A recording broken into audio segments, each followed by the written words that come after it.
You already know this is about something deeper. Not what people usually say, not the surface version, not the easy version, something quieter, something real, something most men never truly find. If this kind of content speaks to you, take a moment right now and subscribe before we go further, because what comes next needs your full attention. There is a man out there. He walks into a room and does not say much. He doesn't need to. But something changes, the atmosphere shifts, not in a loud way, not in a dramatic way, just enough for people to feel it. They notice him. Not because of his looks, not because of his money, not because of what he owns, because of what he carries. Something invisible, something real. You have seen that man before. Maybe in passing, maybe in memory, maybe at one point you were that man and did not even realize it. And this is about that man, about what he really is, about how he became that way. Not through tricks, not through performance, through something much harder, through becoming himself. Let's start with the truth, not the comfortable version, the real one. Most men spend their lives trying to be impressive. They focus on the outside, the clothes, the car, the image, the right words at the right time. And there is nothing wrong with taking care of yourself. Nothing wrong with success, but those things are only the outer layer. Most men stop there. They build the wall and leave the inside empty. What makes a woman compare every other man to you has very little to do with the wall. It has everything to do with what is behind it. Here is the first uncomfortable truth. You cannot manufacture this. You cannot buy it. You cannot learn it in a weekend. It is not a trick. It is not a technique. It is not a strategy. It is a state of being. It is who you really are when nobody is watching, when there is nothing to gain, when there is no audience, when there is no reward. Who are you then? That question matters more than almost anything else. This does not begin with confidence. It does not begin with charisma. It begins with identity, the deep, quiet knowledge of who you are. What you stand for, what you refuse to become, what you are building, what you are walking away from. Most men never sit with those questions. They stay busy. They keep moving. They keep reacting. They keep trying to fit into a shape that was never made for them. But when a man knows who he is, people feel it immediately. Not because he announces it, not because he performs it, because every choice he makes comes from that place. Every word he speaks, every boundary he holds. Every time he says no and means it. Every time he says yes and means that too. There is a stillness in a man like that. Not coldness, not distance, groundedness. He feels rooted. He does not get blown over by pressure, by praise, by rejection, by someone else's opinion of who he should be. That is attractive in a way most people cannot explain logically. It goes deeper than logic. It hits something primal, something ancient, the recognition of solidity, the recognition of a man with roots. Now let's be clear about what this is not. It is not arrogance. Arrogance is loud. Arrogance needs attention. Arrogance needs an audience. Arrogance is insecurity dressed up as confidence. The man who constantly talks about himself is trying to convince someone, maybe the room, maybe himself. What we are talking about is much quieter. It does not need applause. It does not disappear when nobody is watching. It exists whether anyone sees it or not. That is the difference. Most men are performing. They have been performing since they were boys. Performing toughness, performing confidence, performing indifference, performing control. They have worn so many masks that they no longer know what their real face looks like. And women feel that. Not always consciously, but they feel it. The same way you can feel a draft in a room without knowing exactly where it is coming from. A man who has dropped the performance feels different. He feels solid, he feels consistent, he feels trustworthy.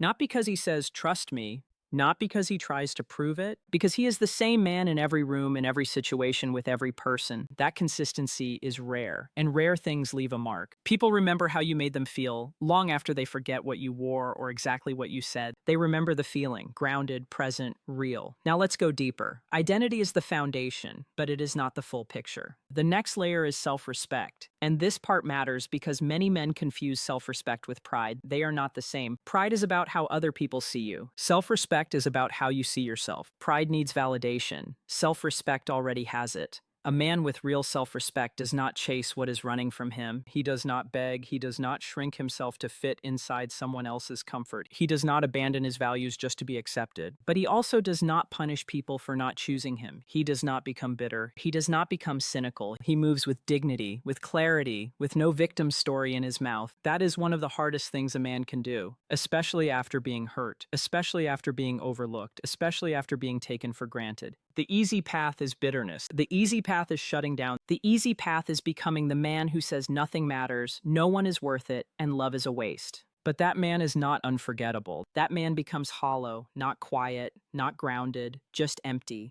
The man we are talking about chose the harder path.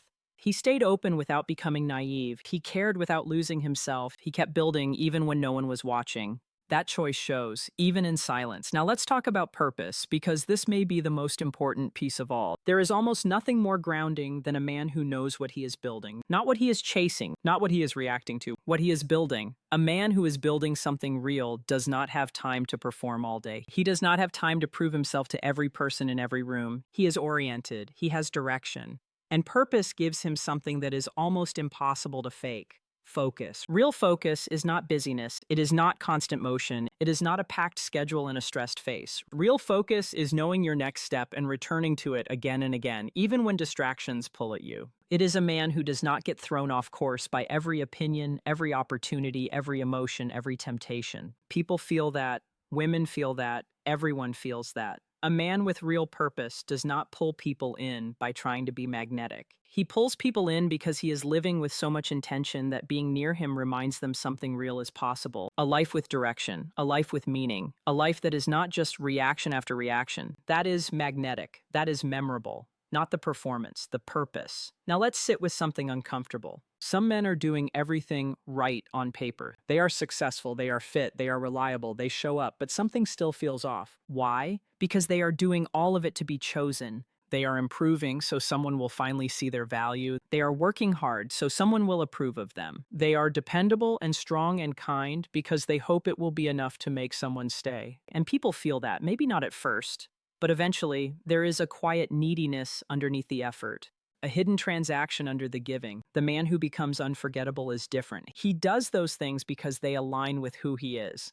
Not to be chosen, because this is his life and he refuses to live it carelessly. That distinction changes everything. You can feel the difference between a man who is kind because it gets him something and a man who is kind because that is his nature. A man who is patient because he wants to be praised, and a man who is patient because impatience does not fit the way he lives. One feels like strategy, the other feels like a person. People compare others to the person, not the strategy. Now let's go even deeper. Masculine grounding.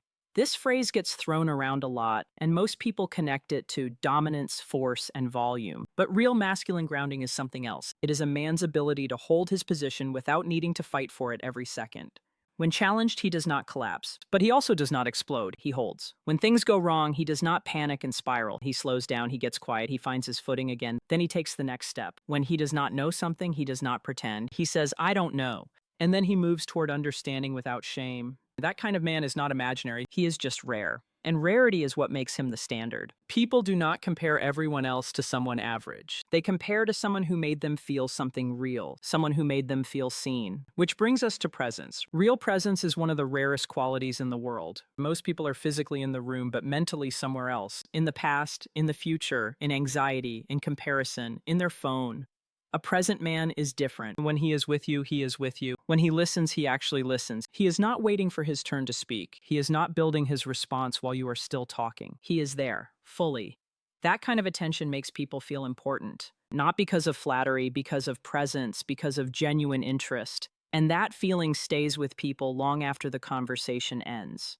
You may not remember every word someone said to you years ago, but you remember how it felt to be fully heard. That is what leaves a mark. Now let's talk about emotional depth, because many men get lost here. A lot of men were taught to cut themselves off from emotion, to stay unaffected, to show nothing, to never let pain, fear, grief, or love be visible. And many followed that lesson so completely that they lost access to themselves. The result is a kind of emptiness, a hollow quality.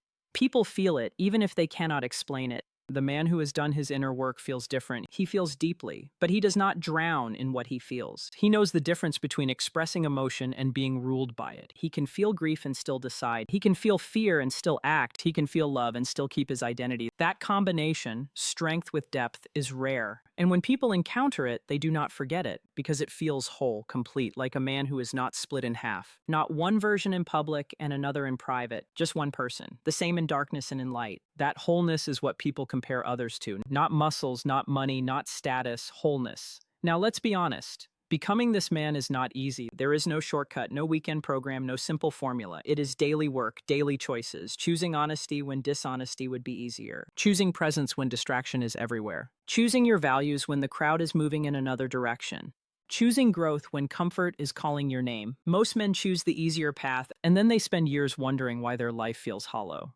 That hollow feeling is the gap between who you are and who you know you could be. And no external success can close that gap. Not money, not applause, not relationships, not status. Only inner work closes it. Only honesty with yourself. What am I avoiding? Where am I pretending? Where am I performing instead of living? What would I do if I stopped needing everyone's approval? Those are uncomfortable questions, but they are the right questions, because on the other side of those questions is clarity. And clarity is power. Not loud power, not forceful power, quiet power. The power of a man who knows who he is and where he is going.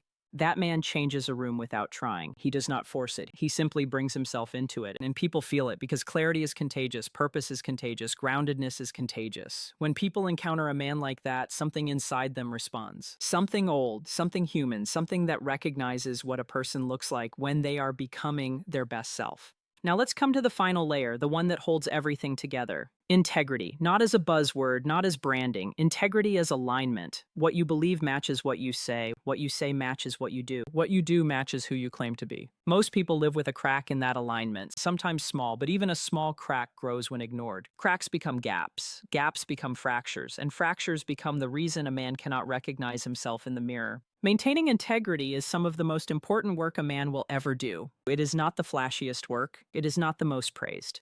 But it is foundational. Everything stands on it. Your relationships stand on it. Your reputation stands on it. Your self-respect stands on it. Your ability to look yourself in the eye without flinching stands on it. And just like people can feel integrity, they can also feel its absence. You know when someone is solid. You know when their word means something. You know when the ground beneath them is firm. That knowing may not always be conscious, but it is always there. And it shapes every interaction, every memory, every comparison. The man who cannot be replaced in someone's mind is not the man who is perfect. It is the man who is real. The man who showed up as himself. The man who kept his word. The man who stayed the same whether the stakes were high or low, whether people were watching or not, whether there was something to gain or not. That man is not a myth. He is not an impossible standard. He is a possible version of you. But only if you do the work. When you stop performing, stop chasing, stop measuring yourself by approval, and start measuring yourself by alignment, how closely your life reflects your values, that is when the real shift begins. Not overnight, not dramatically, quietly, slowly, the way real things grow. One more truth before we close. You will not be everyone's standard. That is not the goal. The goal is not to be admired by every person in every room. The goal is to become the kind of man whose presence means something to the right people in the right moments. And most importantly, to yourself. Because in the end, the only comparison that truly matters is the one you face every morning. The man you are now, and the man you know you are capable of becoming.